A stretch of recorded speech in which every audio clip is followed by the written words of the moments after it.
खबर वाराणसी से। कायस्थ महासभा के प्रदेश अध्यक्ष विमल श्रीवास्तव पहुंचे वाराणसी, जहां प्रदेश महासचिव अमित श्रीवास्तव, नवनियुक्त जिला अध्यक्ष मनीष श्रीवास्तव, उपाध्यक्ष अभिषेक श्रीवास्तव सहित दर्जनों कायस्थों ने उनका जोरदार स्वागत किया। तदुपरांत उन्होंने महासभा के पदाधिकारियों व सदस्यों के साथ संगठन विस्तार पर विस्तृत चर्चा की। इसके बाद पत्रकार वार्ता में अपनी बात को रखते हुए उन्होंने कहा कि राष्ट्रीय अध्यक्ष योगेंद्र श्रीवास्तव के आदेश पर मैं काशी आया हूं। अपने समाज के लोगों के साथ बैठक की और इस बात पर चर्चा हुई कि किस तरीके से कायस्थों को अपनी शक्ति का एहसास दिलाया जाए और हर एक कायस्थ को एक सूत्र में पिरोया जा सके, जिससे कि लोगों को हमारी शक्ति का एहसास हो और हमें भी वो सम्मान मिले जो अन्य जाति धर्म के लोगों को मिलता है। इस मौके पर पूर्वी जोन प्रभारी अमित श्रीवास्तव, मीडिया प्रकोष्ठ के प्रदेश अध्यक्ष संतोष श्रीवास्तव, जिला अध्यक्ष मनीष श्रीवास्तव, वाराणसी उपाध्यक्ष अभिषेक श्रीवास्तव, हरि बाबू श्रीवास्तव, अमित श्रीवास्तव, रचना श्रीवास्तव, सिप्रा श्रीवास्तव सहित बड़ी संख्या में लोग उपस्थित रहे। वाराणसी से कुलदीप कपूर की रिपोर्ट। सर, सबसे पहले अपना परिचय दे दीजिए। मैं विमल श्रीवास्तव, प्रदेश अध्यक्ष अखिल भारतीय कायस्थ महासभा पंजीकृत दिल्ली। सर, काशी आगमन हुआ, क्या कुछ चर्चा हुई संगठन के विस्तार की? देखिए, काशी हमारे लिए एक बहुत ही पवित्र और पौराणिक शहर है। हम अपने कायस्थ बंधुओं को कायस्थ एकता की बात को लेकर आगे चल रहे हैं।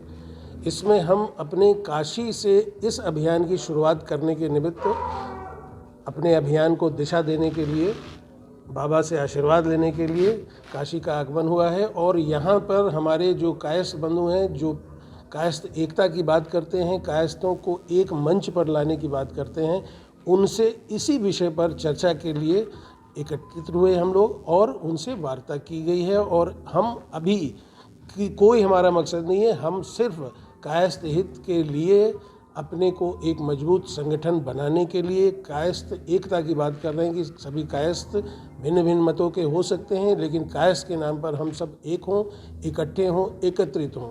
यही हमारा मूल मंत्र है और इसी अभियान के तहत हम लोग इस अभियान को आगे बढ़ाने के लिए संकल्पित हैं। कायस्थों की अगर बात करें तो राजनीतिक रूप से कहीं ना कहीं ऐसा देखा जाता है कि उतने जागरूक नहीं है, हालांकि समाज का सबसे पढ़ा लिखा वर्ग कायस्थों को कहा जाता है।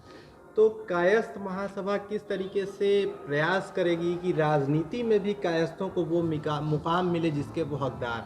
निश्चित तौर पर हम कायस्थ बहुत ही पढ़े लिखे हैं और विचारों से अगर देखा जाए, चाहे हम लाल बहादुर शास्त्री जी, विवेकानंद जी या जो हमारे लीडर अगुवाई जिन्होंने अभी तक की है, निश्चित तौर पर बहुत ही पढ़े लिखे हैं और हमारी कौम भी बहुत पढ़ी लिखी है। हम पढ़े लिखे होने के नाते अभी तक यह बात, इसी बात पर हमारे एकता की बात एकत्रित होती है कि हम पढ़े लिखे होने के बावजूद भी राजनीतिक रूप से सशक्त नहीं हो पाए। इसका कारण इस पर मंथन करते हुए हम लोग इसी एक राजनीतिक रूप से अपने को खड़े करने के लिए एकत्रित हो रहे हैं। और जब हम एकत्रित होंगे तो निश्चित तौर पर हमारी राजनीतिक शक्ति जगेगी, बनेगी और लोगों को इसकी आवश्यकता महसूस होगी। 2022 का चुनाव है, क्या देखते हैं, किस तरह? हम अभी चुनाव के परिप्रेक्ष्य में अपनी एकता की बात नहीं कर रहे हैं। वो योग्यता के अनुरूप हम लोग तय करेंगे जो हमारे कायस्थ वर्ग को, कायस्थ जाति को सम्मान देगा, सब प्रतिष्ठित करने में सहयोग देगा।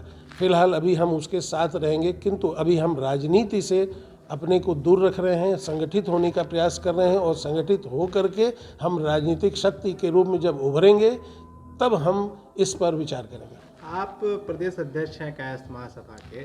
अगर कायस्थों की बात करें तो जितनी भी पार्टियां हैं उत्तर प्रदेश की, चाहे वो क्षेत्रीय पार्टियों की बात करें या राष्ट्रीय पार्टी की बात करें, तो क्या लगता है वो पद और प्रतिष्ठा, वो सम्मान कायस्थों को इन पार्टियों के द्वारा अभी तक मिल रहा है? बिल्कुल नहीं मिल रहा है और सदैव की भांति हम अभी भी उपेक्षित हैं। हम सदैव समाज को योगदान दिए हैं और हमारे नेता, हमारे अग्रज जो रहे हैं, समाज को मार्गदर्शित किए हैं और दिशा निर्देश, परंतु उन सब के बावजूद हम अभी तक उपेक्षित हैं और हमारी किसी भी प्रकार से कोई हमारी से नहीं है। तो इसके निमित्त हम लोग एकत्रित हो रहे हैं और इसी भावना को लेकर के कि हम उपयोगी हैं, हमने समाज को मार्गदर्शन दिया है, तो हमारी उपेक्षा नहीं होनी चाहिए। इस बात का एहसास दिलाने के लिए हम लोग को एकत्रित होने की आवश्यकता है। लास्ट सवाल, बीजेपी के कुछ नेताओं से भी आपकी मुलाकात हुई, पत्र के माध्यम से कुछ ऐसी बात भी हुई जिसमें आपने विधानसभा चुनाव और विधान परिषद के चुनाव में भी टिकट की कुछ इस तरीके से मांग की कि सम्मान मिले कायस्थों को, तो क्या कुछ भरोसा बीजेपी की ओर से आपको मिला? नहीं, बीजेपी हो चाहे कोई भी दल हो, सम्मान देने की बात सभी लोग कर रहे हैं हमारे एकत्रित या हमारी एकता को देखते हुए, किंतु अभी इस पर हम लोग विचार कर रहे हैं। हमें तो पहले अपनी उपयोगिता सिद्ध करनी है और फिर हम इस संबंध में निर्णय लेंगे।